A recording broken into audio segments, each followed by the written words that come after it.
გამოცემა National Interest-ში საქართველოსთან დაკავშირებით სტატია გამოქვეყნდა. სტატიაში ნათქვამია, რომ საქართველოს სტრატეგიული მდებარეობა და ინფრასტრუქტურა შეუცვლელია მისი სამხრეთ კავკასიისა და შავი ზღვის პოლიტიკისთვის. სტატიის ავტორი საქართველოს საგარეო პოლიტიკაზეც ამახვილებს ყურადღებას. საქართველოს ბრიუსელის მხრიდან გაზრდილი ფინანსური და პოლიტიკური ზეწოლის ქვეშ მოექცა. ხოლო ბოლო რამდენიმე თვის განმავლობაში ევროკავშირმა არაერთხელ სცადა სანქციების დაწესება საქართველოსთვის, თუმცა უნგრეთმა და სლოვაკეთმა ჯერჯერობით ვეტო დაადეს მის ყველა მცდელობას.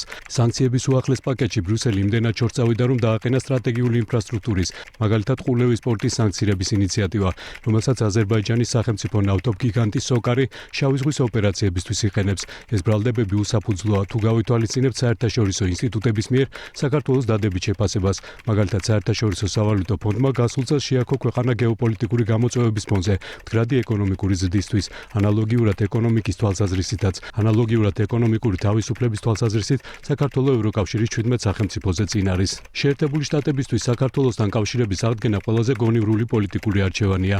საქართველოს ცენტრალურ და აღმოსავლეთ ევროპაში ტრამპის ადმინისტრაციის მენტალურ პოზიციასთან ყველაზე მჭიდროდ დაკავშირებული ქვეყანაა.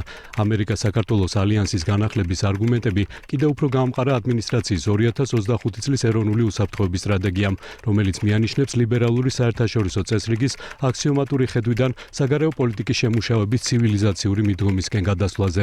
საქართველოს მთავრობის მიერ ტრანსნაციონალური კონსერვატივიზმის მიღება შეიძლება გავიგოთ როგორც ქართული იდენტობის, დემოკრატიული თვითგამორკვევის და საერთო ევროპული და შესაბამისად დასავლური ღირებულებებისადმი ერთგულების გულწრფელი დაპირება. ბოლოს და ბოლოს ქვეყანა მნიშვნელოვან როლს ასრულებს ტრანსკასპიის საერთაშორისო სავაჭრო მარშრუტში, რომელიც უფრო ცნობილია როგორც შუადერეფანი და რომელიც აკავშირებს შავ ზღვას კასპიის ზღვასთან და ჩინეთთან.